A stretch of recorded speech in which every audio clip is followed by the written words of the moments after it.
संसद में parliament session के दौरान 4 लोगों ने जिस तरह से हरकत की, जिस तरह से हिमाकत की, 2 लोगों ने अंदर जाकर स्प्रे फेंका और वहां पर छलांग लगाई थी, उस मामले में आज चारों आरोपियों को दिल्ली की पटियाला हाउस कोर्ट में पेश किया गया था। पटियाला हाउस कोर्ट के अंदर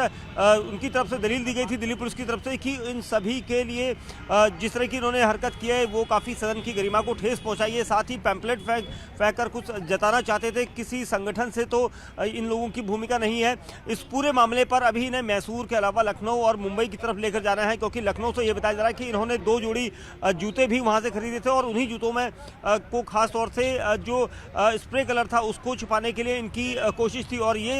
इसके अलावा कई ऐसे राज हैं जिनसे इनसे पूछताछ कर रही है और इसी को लेकर 15 दिन की रिमांड कोर्ट से मांगी गई थी और कोर्ट की तरफ से 7 दिन की रिमांड दी गई है। कोर्ट की तरफ से ये दलील दी गई थी कि 7 दिन की रिमांड में आप इन्हें जहाँ पर ले जा सकते हैं, पूछताछ कर सकते हैं, जबकि दिल्ली पुलिस की तरफ से ये कहा गया था उनके वकील के जरिए कि मैसूर भी ले जाना पड़ सकता है और लखनऊ, उसके अलावा मुंबई, क्योंकि सब अलग अलग दिशाओं में हैं और क्योंकि आरोपी जो है अलग अलग दिशाओं के हैं। हिसार की तरफ नीलम थी, उसके अलावा जो लखनऊ में है वो सागर था और उसके अलावा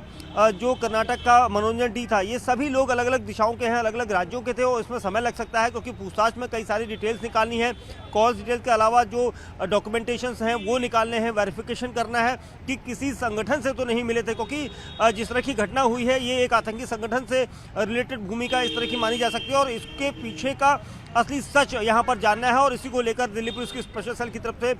कोर्ट के सम्मुख ये सारी चीज़ें रखी गई थी कि इन सभी की रिमांड तकरीबन 15 दिन की दी जाए और 15 दिन में उन्हें कई जगह लेकर जाना है, पूछताछ करनी है, क्योंकि अभी तक ये साफ नहीं हो पाया कि इनकी वजह क्या थी। क्योंकि शुरुआती दौर में इन्होंने जो सूत्र बता रहे हैं कि पूछताछ में ये बताया था कि वो बेरोजगार हैं और बेरोजगारी की अपनी मांग को उठाना चाहते थे, रोजगार के लिए अपनी आवाज़ को उठाना चाहते थे, लेकिन संसद का जो सत्र था उस दौरान वो अपना ध्यान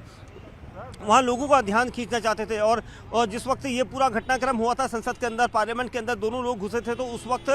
देश के प्रधानमंत्री उस वक्त वहाँ मौजूद नहीं थे और उसके अलावा जितने भी वहाँ पर गणमान्य सांसद थे उन सबके ऊपर हमले की आशंका थी और इसी वजह से ये यूएपीए की धारा को लगाया गया है। क्योंकि जिस तरह से आतंकी घटनाओं, गतिविधियों में और घटनाओं में, आतंकी घटनाओं में इस धारा को लगाया जाता है, वो ही धारा इन चारों के ऊपर लगाई गई है। और इसी पूरे मामले को देखते हुए दिल्ली पुलिस की स्पेशल सेल की तरफ से उनके वकील अतुल श्रीवास्तव ने ये कोर्ट के सम्मुख दिया था कि उन्हें 15 दिन की रिमांड चाहिए ताकि इनसे पूरी तरह से फौरी तौर पर पूछताछ हो सके, इनको ले जाया जा सके, क्योंकि इन्हें कई जगह लेकर भी जाना है, कई डॉक्यूमेंट और दस्तावेज जो है वो हासिल करने हैं और इसी वजह से इनको लेकर 15 दिन की रिमांड चाहिए। लेकिन कोर्ट ने कहा कि 7 दिन की रिमांड दी जाती है, 7 दिन में आपको जो पूछना है, आप जो जहाँ लेकर जाना है आप अपने तरीके से इनसे पूछिए, अगर ज़रूरत पड़ेगी तो उसे आगे बढ़ा दिया जाएगा। लेकिन जिस तरह से अब तक का पूरा सीक्वेंस आया है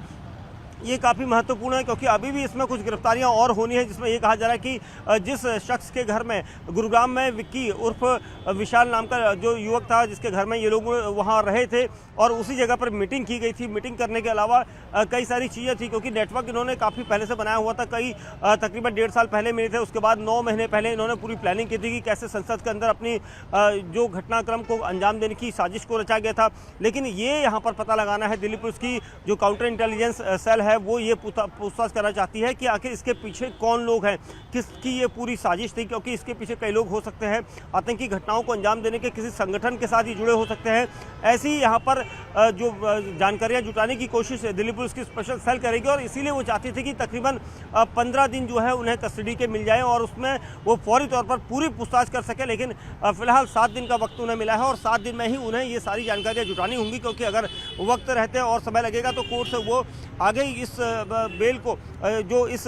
कस्टडी है उसको आगे बढ़ा सके। और इसी वजह से पुलिस कोशिश करेगी कि अगले 7 दिन के बाद फिर उनकी कस्टडी को बढ़ाया जा सके और उनसे पूछताछ की जा सके, क्योंकि अब तक की बड़ी खबर यही है कि इस पूरे केस में जितने भी चारों आरोपी अब तक गिरफ्तार हुए हैं उन्हें 7 दिन की पुलिस कस्टडी में दिल्ली पुलिस की स्पेशल सेल को सौंपा गया है। दिल्ली पुलिस की स्पेशल सेल ने कोर्ट में दलील दी थी कि इन लोगों ने जिस तरह से पॉम्पलेट या फिर दूसरी चीज़ें जुटाई थी और उन सबको कहाँ कहाँ से जुटाया गया था इसके बारे में जानकारी जुटानी है। 2 जोड़ी जूते जिनके जरिए ये लोग इसमें जो स्प्रे केमिकल था उसको लेकर आए थे, क्योंकि जो कलरफुल स्प्रे था उसको लेकर ये अंदर घुसे थे। उसके मामले में जो जूते खरीदे गए थे वो लखनऊ से 2 जोड़ी जूते खरीदे गए थे, कुछ चीज़ें दूसरी अलग जगह से खरीदी गई थी। तो इन सबको देखकर अभी इस पूरे मामले की तफ्तीश में समय चाहिए और इसीलिए इनसे 15 दिन की रिमांड जरूरी है। तो कुल मिलाकर अब कोर्ट ने ये कहा है कि इस पूरे मामले में 7 दिन की रिमांड दी जाती है और अब चारों आरोपियों से स्पेशल सेल की टीमें पूछताछ करेंगी। करेंगी, उनके बारे में पूरी जानकारी जुटाएगी। उसके साथ ही उनके जो मोबाइल फ़ोन्स अभी भी लापता हैं उनको बरामद करने की कोशिश करेगी। उनका जो साथी है उसको भी गिरफ्तार करने की कोशिश कर रही है। तो कुल मिलाकर ये कहा जाएगा कि इन 7 दिनों में दिल्ली पुलिस जहाँ जहाँ जाएगी और इन आरोपियों को लेकर वहाँ पर वो पूछताछ के लिए लेकर जाएगी।